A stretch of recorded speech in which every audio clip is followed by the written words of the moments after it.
Hello, and welcome to Sobercast, where we provide AA speaker meetings and workshops in podcast format.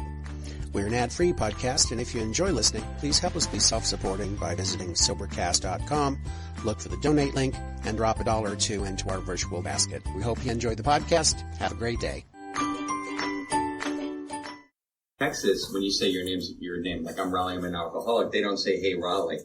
They just kind of like, they don't say anything. They just kind of go to the next person. Well, the first time I'm like, hey, Bob! And then they're like, we don't say that. And I'm like, got it. And I mean, like 7 or 8 times. And the first time they're like really nice. If you're out of town, I understand, you come into a new facility or a new AA meeting, it's very similar, but sometimes there's pieces that are a little bit different and the nuances. And of course, I had that embarrassment and I felt uncomfortable and I couldn't believe I said that. It reminded me a lot of my first couple of meetings in AA. I was uncomfortable, I was embarrassed, I didn't know what to say, I didn't feel like I belonged, but it was a lot worse when I was new. And if you're new tonight, I want you to know I relate. I've been there with you. Nobody comes here with 17 years sober. We all come here with one day. And a day at a time, we learn how to live without alcohol. But see, that wasn't my first time I ever came to Alcoholics Anonymous. First time I came to Alcoholics Anonymous was in 1991. I was part of a treatment center. I was in a psychiatric hospital. I think it sounds a little more macho, I guess. I don't know, psych ward, most people in here, somebody thought psych ward experience. It doesn't make me an alcoholic, okay? But, if you're new tonight and you're sitting in here, you're going to hear my story. You may relate, you may not relate. But what I want to try to do, the best of my ability and the time they gave me today, is really speak to the newer people. Because when everyone I give a speech, my sponsor is Tim R. He lives on Hinsdale, and so I end up in Hinsdale every Thursday night. Otherwise, it's like half a mile behind any links when you live downtown and you try to get out there. But he's my sponsor for a reason. And one of those reasons is he's, 1, not afraid to hurt my feelings. 2, he tells me the truth that I need to hear, not the truth I want to hear. And 3, he's busier than I am in Alcoholics Anonymous, and I need somebody that's busier than me. But it's important that in the time that I have that I speak to the new person generally, because what he told me when I was new and what I learned when I was new is if you have people have less time than you, they may listen. If you try to speak to people that are your peers, you're going to wonder why they're not speaking. And if you have more time than me, like the last gentleman that shared, he's like, what could you possibly tell me? You only have 17 years. Whatever I say will be, well, that's what I thought. When I had 17 years, wait till you have 22 years, and then we'll talk to you, And so there's always a continuum here of experience. But one of the things I do want to touch on before we get into it, too, is one of the things in A that I didn't understand, because I came in here as a Marine, and I understood time and grade, I understood rank structure. I knew the longer you were in something, the more that you get, and more rank as long as you did well.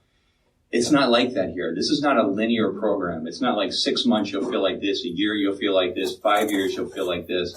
It's a transformational program. There's people that I'll listen to that have 9 months and I want what they have, and there's people I listen to that have my time and I don't want anything they have. Because this isn't about, so if you're new, this is what part of what I talk about. You're in Alcoholics Anonymous right now, but this is not Alcoholics Anonymous. This is a meeting of Alcoholics Anonymous. So I didn't understand the difference. I thought because I got on drunk and attended some meetings that I was a member of Alcoholics Anonymous. No, I'm just visiting. And I didn't understand the difference when I was new. I thought, I'm going to meetings. This is what you do to get sober. You stop drinking, go to meetings, and people talk at you, And then somehow I don't drink until the next meeting, and you guys get together and talk about how bad it was, and then we can remember when we talk to each other how bad it was so we don't go and drink again. And there's a lot of things that I heard as misinformation even back in 1991. I'm sure there was good speakers, but I didn't hear that. What I heard is alcohol is your problem. Stop drinking alcohol. Your life's going to get better. And see, that was not my experience. See, I was born needing a drink of Alcoholics Anonymous. At some point maybe not born, but at some point in the upbringing that I had, I needed a drink long before I got one. The first drink I got when I was 15 years old, but I needed some kind of an answer. Now, I don't know why I needed an answer. Now, mine was because I thought I had an alcoholic father. It was an abusive home. My parents were divorced. We lived in a small town. I had a hard time socially. I couldn't seem to fit in with other people. I was an overweight kid. My teeth were all messed up. It was a very small town, and people were not really nice. And I had a gay uncle. And so all these things were going on in this little tiny town that I thought made me feel different. And I could never feel as good as you. So I always tried to overperform. I had to be twice as good to feel half as well. I could never feel like you. And that was from the time that I was young till I knew. And because of some of the abuse and the things I had gone through, they started me in psychiatric care when I was 8 years old. And I don't really want to get into that, but they started me that a long time ago. And along the way, I had all kinds of coping mechanisms I found out. Fantasy, reading, even performing. I played sports, you know. I loved playing sports because I got some kind of accomplishment from it. I found music, which kept me alive. I played trumpet, and nailing a trumpet solo gave me a feeling of satisfaction for just a minute. I loved to write. I was a good writer. All these things came together, and I thought they would a little bit, but they wore off so quick. And so I needed to find something, but I was not going to drink because my old man drank, and I didn't want to be like him. I knew what happened when you drank. I saw the destruction, and I watched him tear a career as an architect down upon him. I watched what it was like when I was a kid. We had a shell of a life that everyone came to our house for parties, and yet there was no money for toys. There's no money for food. So my mom had to work at like a local restaurant. But we were the society family that everybody wanted to come and see, but it was just how we looked. It wasn't how we were. And I didn't want to be like that. I watched that man lose everything and then come take the keys from the house and kick us out. So I knew what alcoholism looked like. I wasn't going to drink, but I started doing other things. I started cutting on myself when I was a kid. My body will carry scars till the day I die from that. I needed some relief a long time before I had a drink of alcohol. But see, I didn't know what alcohol did for me. So when I came to Alcoholics Anonymous in 1991, it was because I'd gone into one of these psychiatric hospitals. And I just want to explain to you, if you're new to everything I said up to this point does not make me alcoholic. None of that. You can take it in a file cabinet and push it away. If you don't relate to it, it doesn't matter at all. What matters is when I was 17 years old, or 16 years old, I came out of that psychiatric hospital, and I went back to that small town where 7,999 of the inhabitants had not gone to the psychiatric hospital. But one little boy had, and that was me. And I was terrified that someone was going to say something to me because it was already about to come apart in a million pieces. And I had not found any real relief, but I liked the psychiatric hospital because they had levels, and levels are great. If you're in some kind of an inpatient, level 1, can't have shoelaces. Level 2, you get your shoelaces. Level 3, you don't have to do 15-minute checks to see if you're killing stuff. And level 4, you get 2 desserts. I mean, it's like, you're in. Level 4 is good. And so they would rate us 1 to 4, and you could keep your status, and everything was great till I got back to Franklin, and no one cared that I was a level 4 patient. They weren't like, oh, congratulations. They're like, there's the crazy kid, you know? And who wants to be the crazy kid? And so I got invited to one of these sports parties, kind of a legacy holdover to what I did before, and I went to it. And I remember I was down in the basement. It was kind of a basement like this. It was a nice home. They had a ping pong table set up over here, and they kind of had a beer refrigerator, and the cool kids were upstairs. And they were playing together, and they're doing whatever cool kids did. I didn't know, but I guessed at it, okay? But I was down there playing ping pong because I picked up those skills in the psych ward. And I'm playing ping pong, and I feel like I'm doing pretty well, you know, and I'm just hoping nobody says anything to me. And then the love of my life came down the stairs, Ashley McNeil, you know, and she walks down. I remember, like yesterday, she walks down these little stairs, and she looks right at me. She goes, Raleigh? And I'm like, yeah. And she goes, do you have any money for beer? And I was like, I'm sorry, Christina. I'm afraid I don't have an answer to that. That's not what she said. What I said was, yes, actually, I have money for beer. And so I gave her some money for the beer, which would be a theme in my life when I started drinking, which is a woman asked me for money, and I gave her money so that we could potentially become friends, you know? And so I did this, and she went away, and I was like devastated because she's just using me like everybody else in my life was using me, you know, the drama, you know. And then, you know, so she comes back downstairs a little bit later. She's like, hey, Raleigh, your beer's here. Do you want to have one with me? And I really, like, within me, they prepared me for this moment in the psychiatric hospital, right? And I had a plan. I had, like, you know, triage, 3 things I'm supposed to do, people I'm supposed to call. Like, all this is running through my head in half a second, along with the fact that, like, literally, like, I mean, not 4 days earlier, I was being held down by 4 people in a blanket on me so that I could be reborn in the universe by struggling out of the blanket. And, you know, like, that was my, oh, I'm free, you know? And I'm remembering this in a second, split second. And what I should have said is, do you understand, I'm on more psychiatric medicine than a kid should be on. They told me not to drink. I just got out of the psych ward. I don't want to drink with you. I don't want to be like an old man. And what I said was, yeah. You know? And I said, yeah. And I said, yeah, because I had all that stuff going on inside of me that if you knew you have going on you right now. And it's like everything in me is tight, everything is wound up, everything is wrenched within me. It's like there's gnats flying around in my head. There, you know, it's not anything's terrible, but it's not good. It's like I'm kind of hungry, but I'm not hungry. Everything's just there. And it's like, I don't know what to say to her. I don't know how to be. But somehow what I said was, yeah. Okay, now I didn't know what was going to happen. I had no more idea what alcohol did to me that night than I would heroin, which I had no idea what it would do for me. But I got that beer and I drank it with her, and then nothing really happened than I thought. And so I had another beer because I'm no quitter, And, I had another beer, and at some point the basement seemed really small. And why am I in the basement? Ashley went back upstairs. She needs to see me. So I grabbed another beer and went upstairs to see Ashley. And I'm looking for her, and some kid looked at me and they said something smart, and I said something smart back, and then we got into this verbal exchange, and apparently I was very funny. This is hearsay. I don't remember this. I was told this on Monday morning at school, and the next thing you know, I have a couple of kids sitting there, and we're explaining what, all about the psych ward. I'm telling about the level system, and they're laughing apparently, but it's like, and I really, I don't know, because I blacked out at some point in the night. I woke up the next morning in my home, vomit on the bed, same clothes on, go downstairs and get yelled at by my mom, who's saying, "You're just like your dad." And I'm like embarrassed, ashamed. I can't believe that I did it.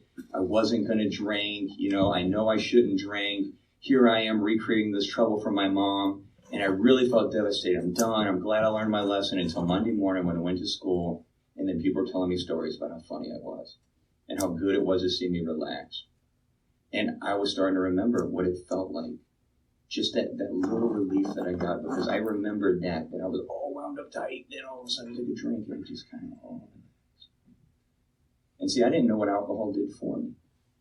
Alcohol did more for me in that 30 seconds to 30 minutes after I had my first beer than all the Gestalt therapy, all the psychiatric medication, any wrestling pen I ever got, any trumpet solo I ever nailed. It flipped some kind of a switch in my head, said, I don't care. I don't care that I just came out of a psych ward. I don't care about that crazy family I just came from. I don't care about what you think about me or what you think about me. I don't care who you think I should be, because if I can just get that in me, now I'm just like you. For the first time, I'm like you. I'm not better than you. I'm not drinking to get drunk.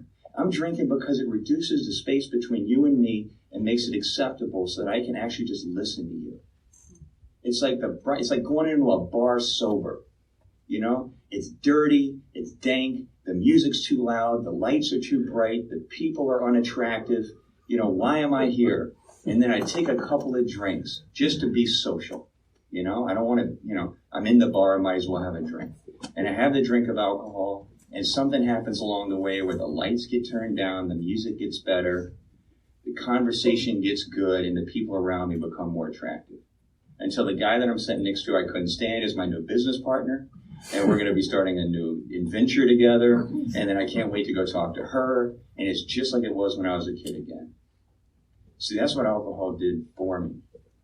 Alcohol did something really special for me. That when life got too hard and I needed some relief, alcohol was there. So you can understand how I was confused when I'm like sitting in an AA meeting and somebody's telling me alcohol's my problem. Because see, I'm not relating to that. I'm sitting in a meeting and I had an issue. Something happened. I get it. I lost control. I'm sorry. It won't happen again. I'll control myself better next time. But I go to AA meetings and somebody up here is speaking and they're like, alcohol's my problem. I stopped drinking. I put the plug in the jug and now everything's great. And I go, God, I wish that was my problem. I wish I was an alcoholic. So all I had to do was stop drinking and my life would get better. But see, it doesn't get better for me. See, I didn't understand this until December 10th when I got sober.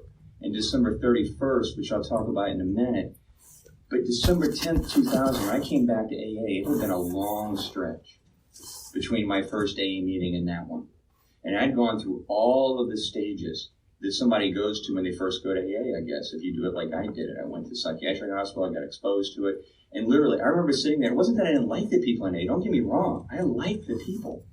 I related to some of the stories. I related to what they're talking about. Just like when I was a kid. Like, I could go to, any meeting. They took us to meetings. NA meetings, Narcotics Anonymous, AA meetings, Alcoholics Anonymous, which you're new. CA meetings, all GA meetings, any meeting, codependence, ACOA. We were at all these meetings at night because they needed something to do with the kids from 7:30 to 8:30 at night. And in the psychiatric hospital, they had all these meetings that were brought in. And even then, I remember thinking, which I thought all the way until I finally got sober here with you guys, that if I understand what the 12-step programs are. You have a problem, it gets bad, you figure out it's bad, you come here, and you stop doing whatever got you in trouble. And it's like a group therapy, like I had in psych ward. And then by not doing that a day at a time, life somehow gets better for you. It just gets better because you hadn't drinking a while. The longer you go that drinking, the better it gets for you. And I bought into that. Yeah, I mean, I watched people. I had friends of mine that got sober. So I'm like, yeah, it must work. But the problem was I would sit in the meetings and I was fine. I was fine the first 5 days, 10 days, 20 days. But something happened, a certain period that whatever the consequence was that drove me into AA, all of a sudden seemed not as bad. And then I'm sitting in the AA meeting and I'm listening to somebody like me in a suit up here talking, I'm relating out. He's talking about drinking problems. He goes to AA as a sponsor. He does all these things. He's getting better. And I'm sitting in the back, and what happens is each Sunday night when I would come to this group, if I was coming to this group, I would feel like I was getting worse.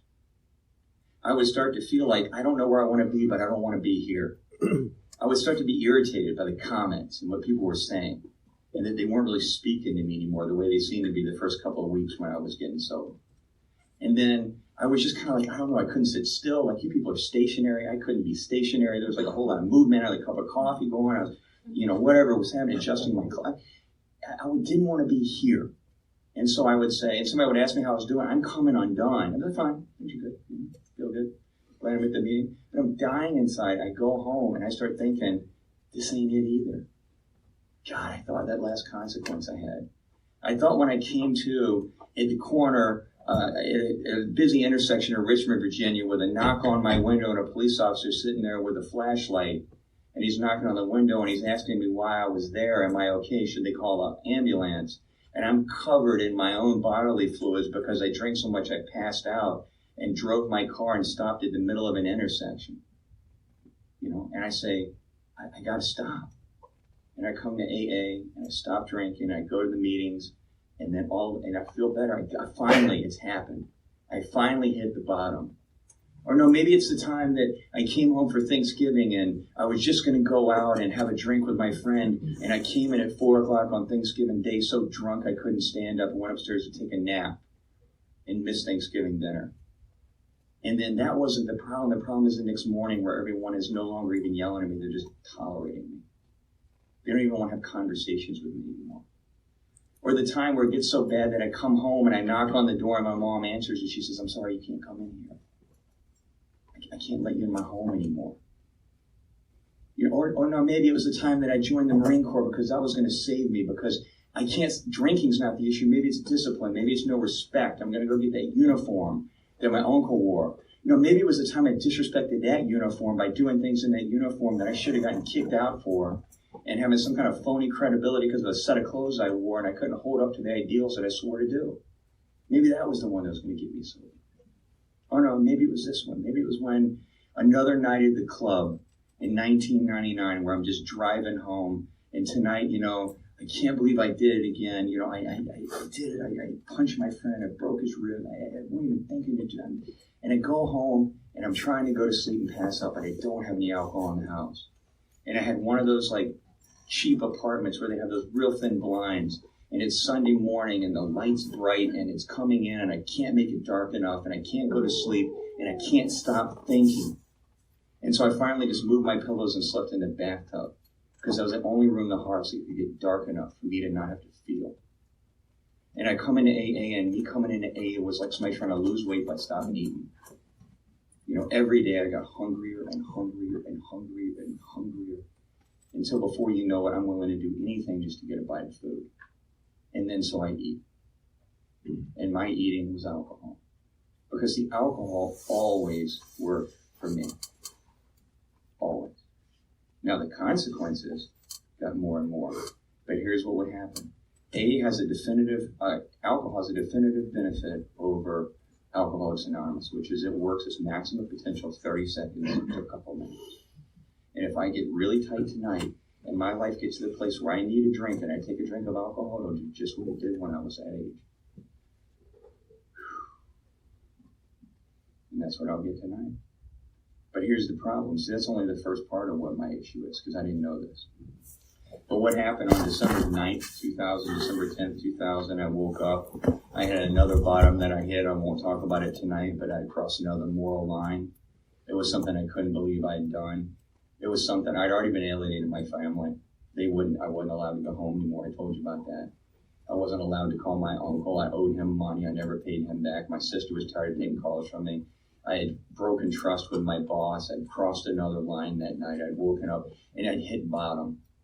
And if you're new and you're hoping you're going to find some place that's bad enough to hit bottom, I just gave you 5 reasons that I should stop. I should have been able to stop drinking, but I couldn't. So what was different that time than this time? What was different from all those 5 times at this time? Because it wasn't the worst drunk I'd ever had. It was another consequence. But what I came to understand is that a bottom is just a temporary condition where my circumstances of living change quicker than I can lower my own standards.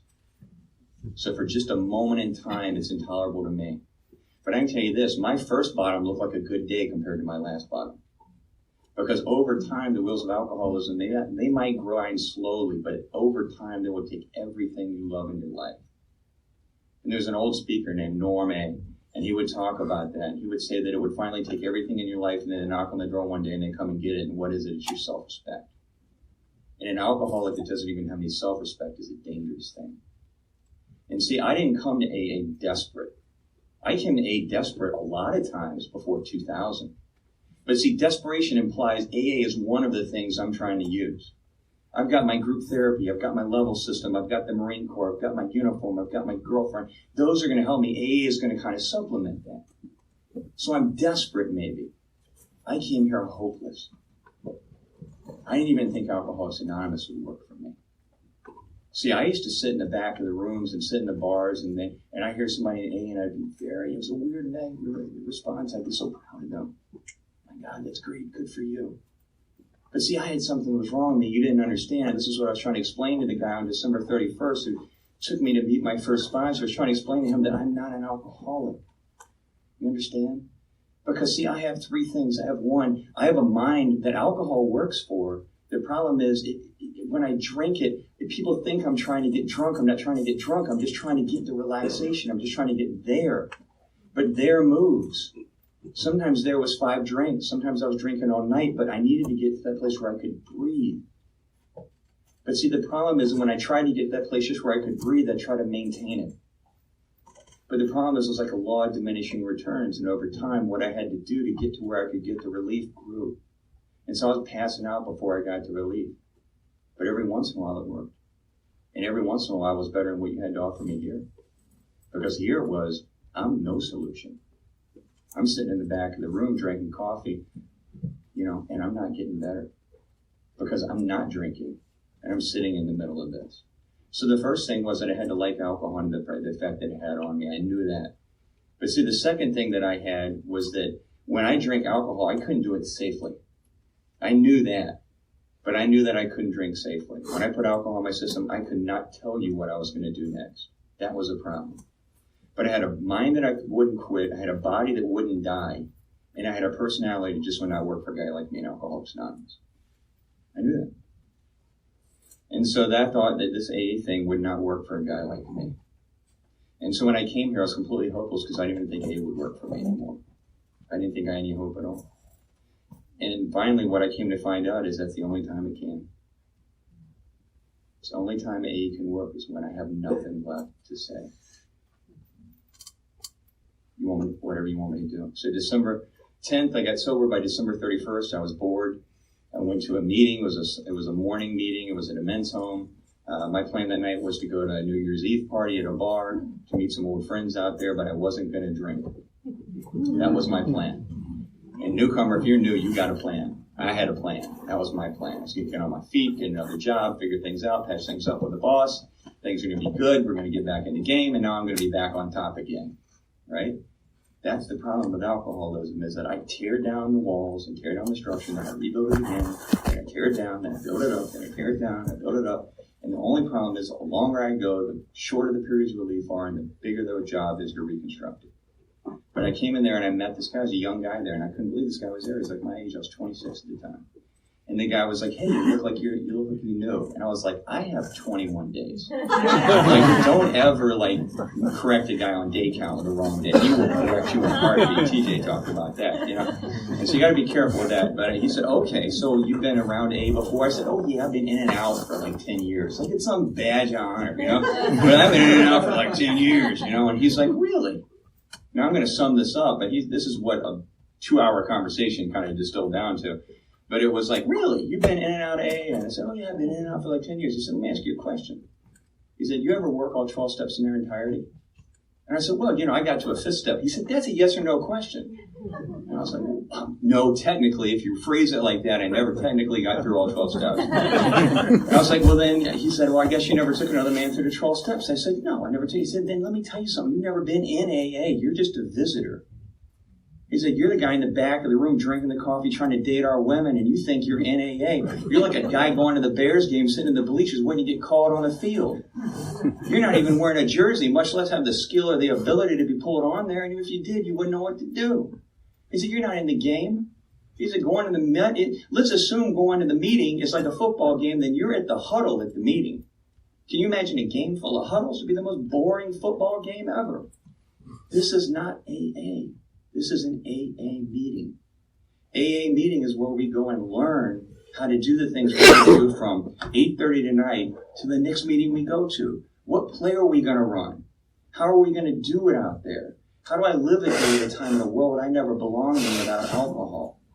See, if AA is about not drinking, then you got more than 5 days sober. We got nothing to offer you.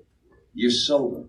You can't get any more sober than sober. You're detoxed, okay? But if you're like me, you got a bigger problem, which is I don't know how to live a day at a time without a drink of alcohol in my system because I need a drink. See, what I said when I started is I needed a drink long before I took one. And if I ever leave AA, it'll be because I needed a drink long before I took one. So if you're new, there's a couple things. One is this. If you don't work the first 9 steps in their entirety, my experience is it's not if you're going to drink, it's when. On what day and what time does God's grace expire? Or what time and what place does it get so bad that you finally have to drink, not because you're crazy, but to preserve your sanity? Those first 9 steps, there's nothing ego-filling about them. I got a sponsor who's an ego terrorist. He just tore me to pieces, like what I was talking to TJ about. I was trained by experts, man. You're not in luck. And what they did is they had me do things that I would never do before, never even think about doing. But he said, look, I'm going to be your sponsor. Here's what I want you to do. I'm going to ask you to do some things. I'll never ask you to do anything that's illegal, immoral, or indecent, but you have to be willing to follow direction. Can you do that? And I said, well, but that's a yes or no question. I'm like, fine, this guy is like really aggressive, you know? Fine, yes, I lied. I can follow direction, okay? So I start following his direction. I go around, I meet other people, but I didn't learn this reading it in a book. This is in a Hazelden workshop. It's not about fill out my book and who gets an A on the test graduates. It's I don't know how to live with my life. What do I do when I get a job sober? What do I do when I get fired sober? I've been fired sober when it wasn't my fault. What do I do when they're gossip about? What do I do about that mother that I'm not allowed to go home to? How do I deal with that? What do I do to repair these relationships? What do I do about the 3 a.m.s when I'm sober again and I'm just like I was when I was in that little apartment with those blinds and I can't make them shut, but I'm like, you're sober and I don't know how to tell somebody that because they're going to kick me out of here. Because see, I think I have a drinking problem. What I have is alcoholism. And alcoholism, one of the ways I can cure it is to drink alcohol. I have a spiritual malady and it's treated with a spirit. When I drink it, it does the trick. But if I can no longer live with that because that solution's killing me, then what do I do? How do I live? I don't know how to live. And it's not about filling out a workbook. It's not about doing check boxes. That's checkbox sobriety. It won't keep you sober. So what does that look like? I'll give you a quick snapshot. I'll tell you a story because that's what time, one story. So over the years, I got to make amends to a lot of people, and I taken time to make amends to my mom, and I was not allowed to make amends to her for my first several years sober. They said, you've been telling her sorry for all of your life. So I would go home, and I would clean up. I would put the fans up. I would paint a room. I would move a bush. I would plant her garden. And over the years, I'd bring guys that I sponsor over, and they get to meet them. They get to meet my mom. Okay, it's interesting. And I went over that time. Now, I didn't bring you through all this, but I ended up in foster care. I ended up on the streets. I ended up in a lot of places, and her and I did not have a relationship. But at a certain point, what started to happen is I started to tolerate her, then I started to like her, then I started to appreciate her, and then I began to admire her. And somewhere along that line, we started to restore this relationship. And somewhere along this line, I'd started to be her son again. I didn't even know what had happened. But one Christmas, we're sitting there, and this is in 2010. I didn't have any girl I was dating. I couldn't bring anybody home. There was nowhere to hide. And so it was just me and my mom. And we sat there on Christmas. We opened a present before Christmas Eve, which we did. And we opened this little present. And it was like just for a minute, just me and my mom and the Christmas tree. I felt like I got that mom feeling. You know that feeling? Like I'm safe. You're okay. Now it passed again. She started annoying me like 5 seconds later. But it was there. Now, something miraculous happened. Not miraculous. She started getting sick. She had COPD, emphysema, diabetes, bad heart. She started getting really sick, and I started getting called home a lot. And finally, in November of 2011, I got called home the last time. And I went down there, and my mom pulled us to the bedside, and she said, I can't do this anymore. I can't continue to, like, she kept getting intubated. That's putting in your lungs and all that. And she said, I can't live like this anymore. She said, I don't want to be resuscitated again. And she said, Raleigh, I want you to be on the living will. I wasn't allowed in her house. And then I was allowed on her will. The one that says she doesn't want to be resuscitated.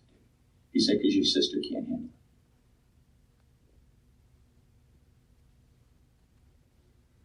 So when she died, I was there in the room next to her. I wasn't on a bar stool somewhere talking about how my mom was dying. There was nothing left to say between us. Just to say hello. And I don't have any regret in that relationship anymore. You guys taught me how to live like that a day at a time. I didn't read in the book. I did it by watching you and doing what you did. Thanks.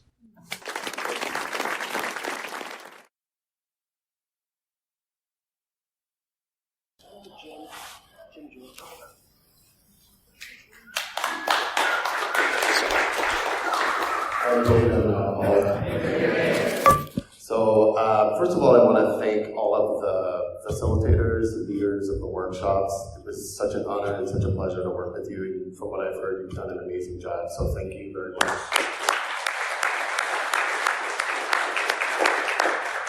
It has been my honor to be the speakers and workshops for AZ Spring Break. I take the service really seriously. And the title of today's talk, if I were to give it, is a modicum or a mustard seed of faith. And we have to clean up the wreckage of our past.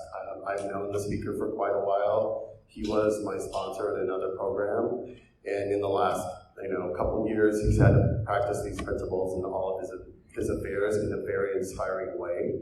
And so I am completely humbled to introduce our speaker today, Chris.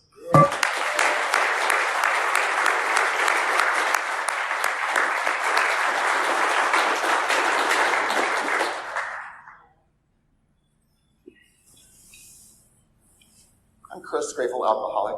I want to thank the committee and David for asking me to speak today. It's quite an honor. I've served on spring break before. I know what an incredibly difficult job it is. So thank you for that. It's been a wonderful weekend. I also, before I get started on Experience, Strength, and Hope, want to note the passing of Father Larry Dolan, who passed away this week. Father Larry came to many spring breaks. He was very important to me, especially in my early sobriety. And his memorial service is 7 p.m. on Tuesday at the Franciscan Renewal Center, if you're interested in attending that. So I'm grateful that there are some newcomers here. The only thing I think that separates newcomers from myself is that I have a tiny bit more experience, strength, and hope to share. I certainly don't recommend the path I have been on to get to where I am today. So please don't follow in my footsteps at all. I met with my sponsor, I guess it'll be almost 2 weeks ago, and she's here today. And I said, God, I'm a little nervous about speaking at spring break. And she said, why? And I said, well, because I want to be perfect. And she said, well, what are you going to do about that? I'm like, the weekend before, I'm going to practice, and I'm going to write it out, and I'm going to get it all, under control. And she's like, no, you're not going to do that. And I'm like, what do you mean I'm not going to do that? And she's like, if you can't let God speak through you, then you're not being of service. So I hope God has something exciting to say because I didn't prep that much at all. My sobriety date is March 24th, 2006. I'm very grateful to have not had a relapse. I'm very grateful that I've been sober since that time. And to give you a little bit of background, I come from an alcoholic home. My father is one of 12 children. It's up to them to diagnose if they're an alcoholic, but definitely 11 of them had issues with alcohol. So it was very prevalent on my father's side of the family. And the same with my mother's side of the family. My grandfather was an alcoholic. My grandmother found her father hanging in the barn. He had committed suicide by hanging, and that was due to alcohol use also. He was a notorious drunk. So I was certainly surrounded by a lot of ism growing up between the alcoholism and the untreated Al-Anonism in my life. And what that really taught me was that there's a lot of secrets. You can't function, or I couldn't function, in that family without having secrets. One of the secrets that I had, in addition to having relatives that were seemingly constantly in trouble that we couldn't talk about, was that I was molested from a really young age by my aunt. And until I came into program and I heard another gay man who had been molested by a female, I wasn't sure that this was the program for me. And when I heard that, I was like, okay, maybe I'm not as unique as I thought I was. The other thing I knew at a young age, and I kept that a secret, I didn't tell anyone until I was much older what had happened with her. The other thing I kept a secret is that I knew at a young age that I was gay. So I lived in a small town in Pennsylvania. It was a different time. Being gay was absolutely not acceptable in my family. It definitely felt like it was a secret that I had to keep. Yet oddly, it was a secret that I think my father knew. My father wanted the varsity football player son. That was not me at all. Or wrestling, or basketball. I chose the country club sports, tennis and swimming. And he hardly ever came to those, but I'm sure if I had been in football or wrestling, he would have went all the time. My father never was physically abusive. He was just emotionally abusive, which carries its own scars. And so childhood was kind of rough, say is an understatement. Because my father was so abusive when he was drinking, I didn't want to drink alcohol. I never wanted to be like my father. I never drank in high school. Until I was 16, I went and spent a month in France. And my host family had a birthday party. And I was served a glass of champagne. And I thought, well, this is the type of drinking I could do.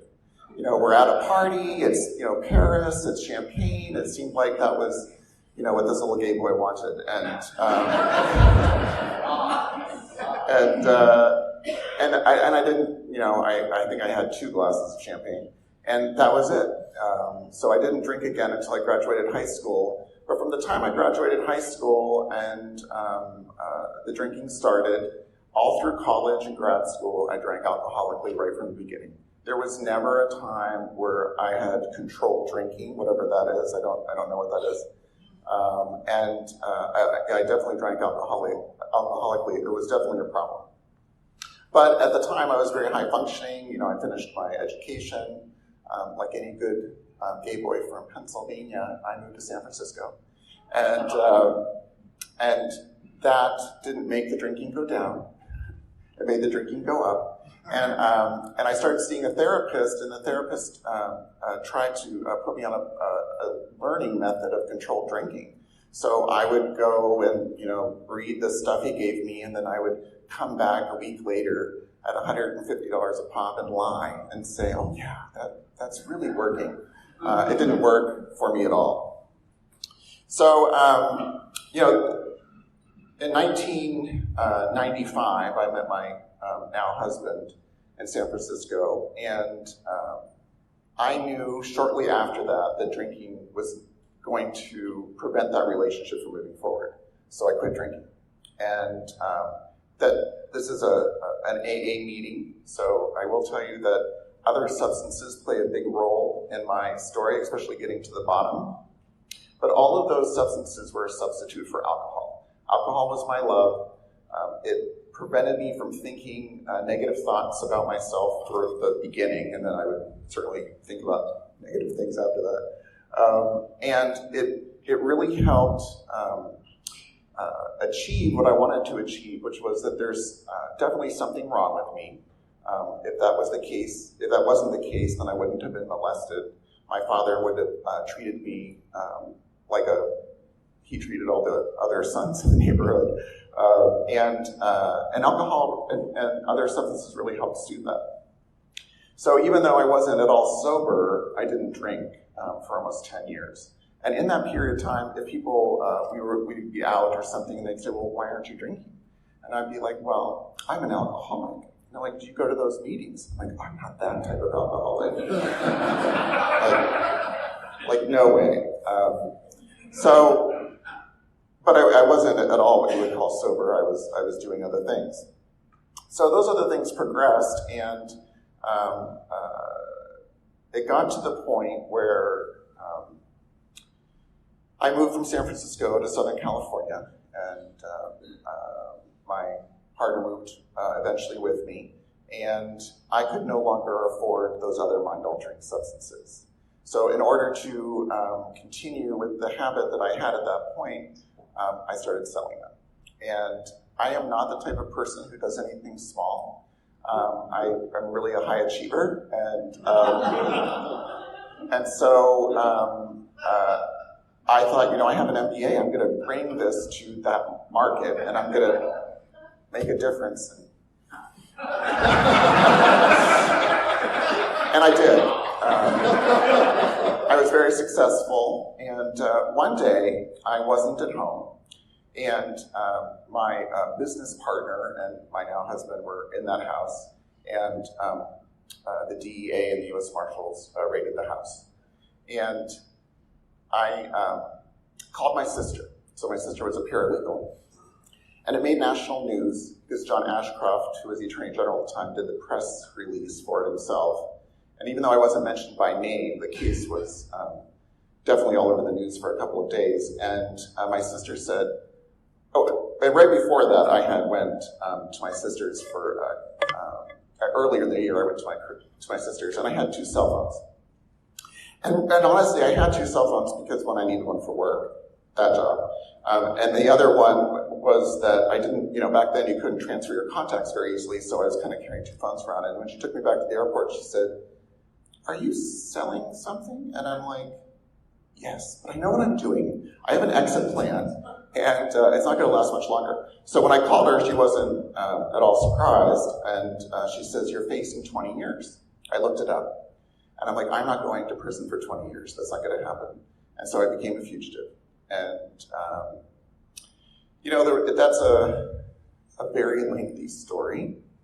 I would tell you that the highlights of it were I went from hotel to hotel in Southern California. I dyed my hair. I got glasses. I grew a goatee. There's a immigration checkpoint on the highway from San Diego to Los Angeles. Didn't know how to get past it. I had rented a car before I thought that they were going to track my credit cards. It was slightly different back then. And I went to the closest mall and exchanged the license plates. So I had the car, but I didn't think I could drive it past the immigration checkpoint. So I rented a limo and sat in the limo and had a pocket knife. And I was going to slit my throat, I thought. If we were stopped at immigration, but of course, they don't really stop limousines. Some people think that I escaped that part of my life with this gargantuan amount of money, and that is not the case. I think I had like $5,000 on me, which, was enough at the time to get to where I was going. And where I was going was Northern California. About 2 weeks before that incident, I had said to my partner that, I needed to get sober. This wasn't working. I was never to get to the financial goal I wanted. Life was absolutely miserable. And some friends had brought him to the hotel I was staying before I left Southern California. And we agreed to meet in Northern California. So I made my way there. It involved the limo. It involved overhearing someone at a Starbucks in downtown Los Angeles say they were driving to San Francisco. They ended up driving me to San Francisco. And I got up to San Francisco. I stayed in an unusually large number of hotels without ID. I think it's because I'm white. I don't know. Certainly it was very strange because you can't really do that today. And no credit cards. And I eventually made it to my father-in-law's in Northern California. I threw all my stuff over the fence, waited for him to get home. And he had heard what happened. And he's like, well, you can't stay here. I was like, no, I don't. And he's like, but I'll feed you dinner. So we had dinner. And then he dropped me off. And I went to Guerneville, California. If you're not familiar with that, it's this little gay enclave in the Russian River. And it was off season, so I was able to get a cabin, and I thought, okay, I'm set. Well, $5,000 when you're renting limos and everything else doesn't really last very long. So the money became an issue. Living there became an issue. My husband went to my father-in-law's, and we decided that we were going to move, and ended up stealing money from my father-in-law to do it. And we eventually made our way to Phoenix. And it was very problematic. And in this time, so the raid happened at the end of September, and we moved here in January. And I hadn't had any drugs or alcohol whatsoever. So we get an apartment here, which was really not that difficult. And one day he was pouring a drink. And I thought, God, it's been 10 years. I must be cured by now, because that other substances thing was so bad that going back to alcohol seems like that's a great idea. And that's the type of decision making that I had. And so I had a drink, and within 2 weeks was drinking alcoholically. And in that 2-week period, it was very white knuckle, trying to control it. And then I was off to the races again. So we lived in not that great of places. It's hard when you don't have references, you don't have a job. So we had roommates. It was bad, really terrible living situations usually, and drinking. So we ended up both getting jobs. And one day, after a drunk that was really no different than any other drunk I had every day, I woke up and I was sick. I was sick and tired of having my soul be not even recognizable. The type of person that I had become was just not the type of person I wanted to be. I was so sick that day that I did not go to AA, but I called central office and I said, well, where is there a gay meeting? And they told me about Lambda, and so I think I called on Sunday or Monday, and I was there the next night at Lambda, and I met a lot of people that are in this room today, for which I'm very grateful for. And all those people set an example for me that took quite a while to learn, but taught me what I needed to know. And what I needed to know was that even though I had an immense amount of fear, that there was a spiritual solution to that fear. Unfortunately, it took a while to learn that. So on December 8th, 2015, I got a phone call. And in that period of time, I had bought a business, which is a whole other weird thing as a made-up name and everything else, how that happened. And it was very successful. And I got a call from the IRS, and they said, so we noticed that your LLC has not filed any tax returns. And so I'm, that is my business, is accounting, and I'm Googling that phone number, and it comes up and says, well, the IRS doesn't call you. If you get a call from this number, it's a scam. So I say to her, oh, this is a scam. I'm going to hang up now. She's like, I'll send you a letter. And I'm like, okay. So I get this letter, and I was like, oh, shit. It didn't occur to me that this was the time. I thought, how am I going to get out of this? And so because I was in accounting, I knew a lot of tax attorneys. So I went to this woman I'd used for my clients, and I slid $1 across the table, and I said, I have something to tell you.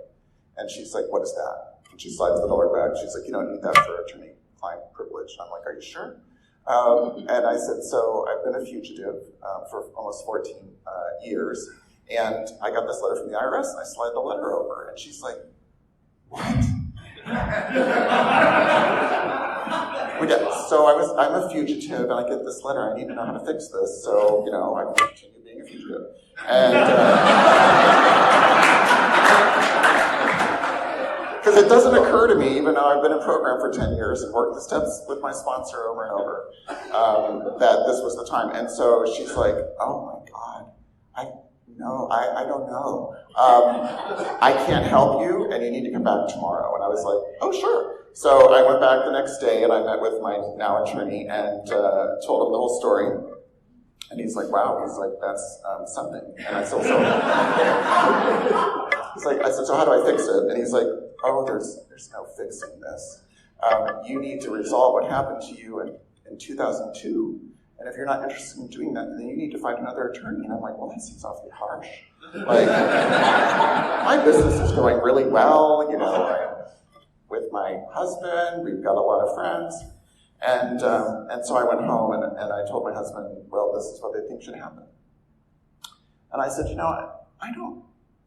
we need to talk about this. I said, the one option would be to do it over again. And, we have a dear friend who we're very close to, and I knew that she would scour the earth until she relocated me. So I knew that probably wasn't going to work. Clearly, suicide was not a viable option. And I said, well, you know what? Let's sleep on it. So I got up really early the next day, and I felt this incredible sense of peace. Like a peace that I had never felt before. And I was like, oh my God, this is it. I am ready to do this. And I'm ready to do this because I spent 10 years with a lot of people in this room who showed me how to do it. So I went back to my attorney that day and I said, okay, I'm ready. And so they were unable to find another fugitive who lived in the United States for so long. They turned themselves in. So there was no game plan. They didn't know what to do or how to handle it. I had the business, so I needed to sell the business, which was great because they were expensive. And I think if I hadn't had private attorneys, the outcome would have been much different. And this next part is important to my recovery, so I'm not saying this to throw anyone under the bus. But one of the first people that I told was my AA sponsor. And at first, that went really well. I'm like, look, I'm making, how I framed this with the attorneys once I went back that day, with everybody I knew, was that I have this amends to make, and I need to do it. So I met with my sponsor because I didn't know how to do this amends.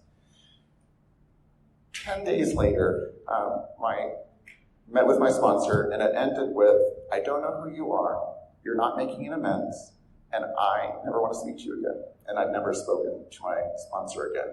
And that was devastating to me because I thought that after all the time we've been together, that eventually I knew that this day would come, and I always expected my sponsor to be there with me. So that was very difficult. But luckily, there are people in this room today that I met with that I said, look, am I making an amends? I'm thrown now because if I'm not making amends, then I'm getting ready to turn myself in for no reason. No, I was definitely making my amends. So it took 3 months to sell the business and to train the buyer, and my attorneys had set a deadline that was coincided with the closing of the business, and I was ready to go. This was a Monday. So I can't memorize anything. I'm too stressed out. So I wrote in Sharpie on my arm phone numbers, and I'm waiting. Shaved my hair. I don't know why I'm shaving about and nothing happens. So the attorneys all this time are meeting with the federal prosecutor, you can't enter a federal building without ID. I didn't have ID, so they were trying to work out all these details. So I didn't know that Sharpie wears off. So the next morning, I'm doing the Sharpie again, and I'm ready to go, and nothing happens. So this happens every day for a week. It's very stressful. So on Friday, my attorney calls and says, well, nothing's going to happen over the weekend. So I went to, and in this length of time from even when I made the decision in December, I didn't turn myself in until March. I went to a ton of meetings. I shared at every meeting what was going on. I didn't give real specifics about it, so my attorneys were freaking out that I was even saying anything. But I shared with a lot of people, and it also gave me a time period in which I could make amends to everyone I needed to make amends to, which there are still amends to make in that area. I'm grateful that because I do lie well, I'm an alcoholic, but that I told the truth about everything except my name and this one part of my life. So at least I didn't have to, correct a bunch of other things.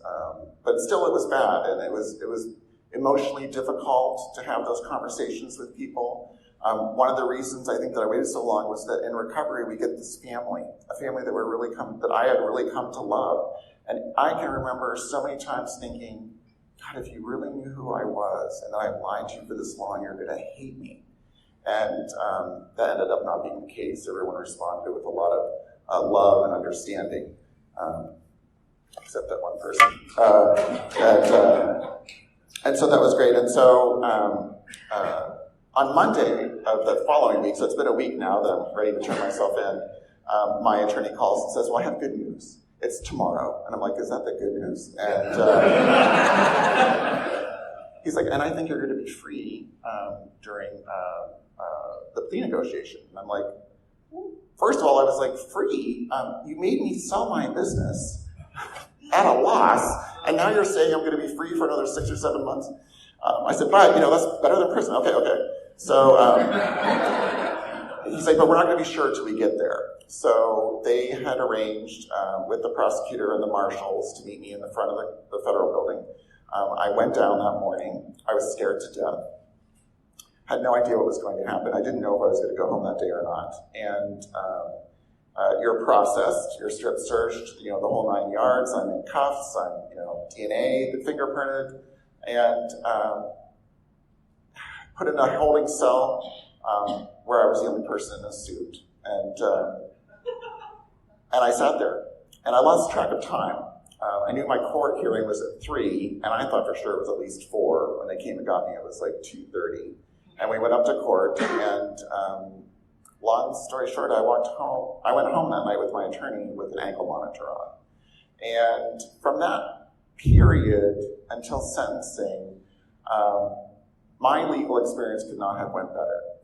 I approached this as an amends. And so when I open the door for amends, that means I have to accept whatever's going to happen next. One of the people I made amends to in that period was my father. So in the work I had done with my first sponsor, I had worked on forgiving my aunt for the molestation. Forgiving the dead, I have to tell you, is easier, I think, than the living. And my father was living, so that was a little harder. But in the period of time before I could really communicate with him, I sent him a letter. And I'm really glad that I did that. I had not spoken to him for 14 years. And when I was finally able to speak to him, I found out that he got sober 7 years before me. He and I cried on the phone. He made his amends to me. I made my amends to him. And I've kept that door open. I speak to my father, not that often, but at least a couple times a month we now speak. So the hardest part of the legal situation was, the press was really bad at the time, and because I had fled, all the other people pointed at me and said things about me that weren't true, and so I was facing a 10-year mandatory minimum sentence, and I knew that. I knew that right from the get-go, and my attorney and I flew to Detroit. The case was out of Detroit. I met with the DEA agent who was still working for the DEA and the prosecutor, and I told them my story. And after that meeting, I was supposed to have a polygraph. So I meet with them, and they come back in the room after they walked out and met with themselves and said, well, we believe what you're saying, but the law is written so loosely regarding the mandatory minimum that you still qualify for that. I said, yes, I know. But I said, I wanted to tell you the truth. And he said, well, we don't have to go through the polygraph. We believe what you're saying. And I don't know if justice is served by giving you a 10-year mandatory minimum, but I'll think about it. And I was like, think about it. And so we flew back from Detroit, and that's the first time I had been on an airplane in 14 years. I also had not driven for 14 years, so I had to get my license back, which was fun. And so I get back, and about 2 weeks later, they sent the paperwork that showed that there was no mandatory minimum. So at that point, it could be anything from probation to something much more severe than that. So in that process, I'm still going to a lot of meetings. I have a new sponsor. I'm working hard in program. It's the only thing that's keeping me sane. I'm talking to a lot of people about what's going on, and that really helped a lot too. Part of what happens before you negotiate your plea is a pre-trial report. And in that process, the woman that did it, had said, I don't know what to recommend about this person for sentencing. He's living the type of life we want everyone to live after they've committed a crime. And yet she came with 36 months. Well, compared to 10 years, I was like, okay, 36 months. And then we got the sentencing judge, and the sentencing judge is a JAG attorney, JAG court, so he's a military judge as well, and he has a terrible reputation for harsh sentencing. And the prosecutor used to work in the same office with him, and my criminal defense attorney used to work in the same office with him, and they all said, this is bad news. And I thought, well, how do we get rid of this? And I can distinctly remember thinking, okay, I'm in program. I'm not supposed to, wish for harm for others. Maybe a mild heart attack. So my attorney said, well, the way to get rid of him is because this plea agreement that we did doesn't conform to Arizona. He's going to kick it in court, so you'll go back to Detroit and we'll finish up there, and here are all the benefits to that. So I had this feeling when I went to court that this was the day, even though my attorney said no, it was not going to be the day. I get into court and the judge says, I don't know what to do with you. I've been up since 3 o'clock in the morning. And your pre-sentence report says you're living this wonderful life. You've got these great people that wrote in for you. You're living a great life. I'm afraid what would incarcerating you do to you at this point. And so we kind of went back and forth and talked and cried, and he sentenced me to 18 months. So in a drug case, you're remanded to custody at the time of sentencing. So I had a sponsee there, my husband was there, my friend that spoke for me was there. I was able to say goodbye, and I went downstairs and was shackled in a bus by 5 o'clock heading for Florence. And I can remember that the sun was setting on Camelback. And I'm doing the math about the sentence, and I'm like, oh my God, about a year from now, I'm going to be back. And that's what happened. Prison was not a great experience, but it couldn't have been better for me. I was at a prison camp for most of it. There's no guards hardly, there's no fences, there's really nothing to do. But there was an AA meeting there for which I'm very grateful for. These two men each had over 40 years of sobriety, and I've been bringing AA into the prisons in the Tucson area for like 35 of those 40 years. So I never missed one of those meetings. I was able to walk someone through the steps. So that was fantastic. I had my sponsor visited me. My husband came down often. I had more, there's 3 federal prisons in Tucson. I had more mail than any other person in those 3 prisons, most of which is from my recovery family, and for which I'm incredibly grateful for. So I get out, go through the halfway house experience. Not happy about that, but this is an amends. You got to do what you got to do, and now all of that's over. I do have some probation, but the woman couldn't be nicer to me. She's just really lovely. I'm very lucky all the way around. In court, I signed a plea for 99 months, and to be sentenced for what I was sentenced and only be gone for less than a year was an amazing gift from God. What it did to my program was, and it's weird to say this, but I am very grateful that incarceration was part of my sentence. He first was talking about probation, but if he had put me on probation, I wouldn't have learned spiritually what I needed to learn. I'm a big believer that the shit of life is the fertilizer for spiritual growth, and I needed to go through more shit before I could really get the growth that I wanted. And the growth that I wanted was, I wanted to live life on life's terms. I wanted to believe that my higher power had me no matter what. And that's exactly what happened. I believe that my higher power has a plan for me. I don't need to know what the plan is. I don't need to figure it out. I don't need to worry about it. I don't need to stress about it. Whatever happens, happens. And I'm so grateful for that. I knew a lot about program when I went because I'm a nerd. I read it all. I could pass a multiple choice or essay quiz on AA. But To know it emotionally or spiritually is absolutely, totally different for me. I didn't learn those lessons until I went through more shit.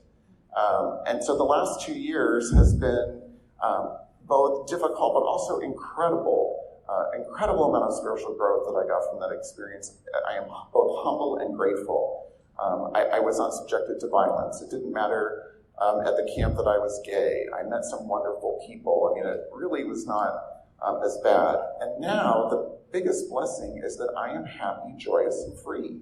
I had not been happy, joyous, and free my entire life. Living in an alcoholic home is not happy, joyous, and free.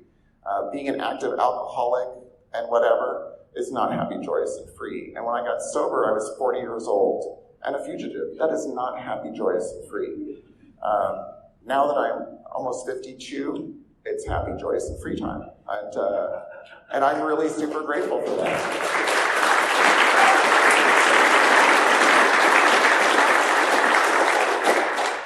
Still sinking in, so there's a perspective on it that I still haven't quite got because it's, I just was home full time 2 months ago. So, it's still sinking in that I'm happy, joyous, and free. But, I have people say, well, are you nervous about speaking today? And I was like, well, I was nervous about being perfect. But I wasn't nervous about speaking because after what I've been through, I can do anything. I'm absolutely positive about that. For me, I can't say that I regret not doing this earlier. That I spent 10 years lying to people that I love was part of my journey. And I had to do it that way in order to get to where I needed to go. But certainly as I look back, I would have avoided a little bit of wreckage had I been truthful with my sponsor from the beginning. So if you're new to program, if you have amends to make that you haven't made, nothing is as bad as you think it's going to be. It was not as bad for me as I thought it was going to be at all. It was difficult, it was hard, but I can remember the first time going through the steps with my sponsor, she said, "Are you willing to go to any length to get it?" And I lied right to her face and said yes. And I kept lying like that for years until I finally said yes. And it took what it took to get there. Today, I have a lot of love in my life. I have a wonderful recovery program. I have wonderful people in this room I have known the entire time I've been sober. I've been very grateful for that. I got as involved as I could in service. So that whole experience has been really great, gave me a really good foundation. I don't recommend this, but AA really prepares you for prison. So it really does, yeah. I was very calm in situations that used to baffle me, for sure. And I'm so grateful. I'm really grateful for the people in these rooms. I would go to meetings and I would tell my story, and time again, people would just show me love. And that's what I really needed. I was so afraid that I was going to be judged and judged harshly. That has not been the case. And instead, I did what I needed to do to stay sober. I did what I needed to do so that my husband and I could have a normal life and my family. I did what I needed to do because the weight of all those amends that I hadn't done was really too much to bear. And I don't know when I would have relapsed, but I would have relapsed. There's no doubt about it. I got stressed out. There was darkness in my soul I could not heal. I couldn't heal it till I had the sunlight of the Spirit. And sunlight of the Spirit for me was telling the truth. So I'm really grateful for David for asking me to speak today, and I'm really grateful for being here. And I'll pass.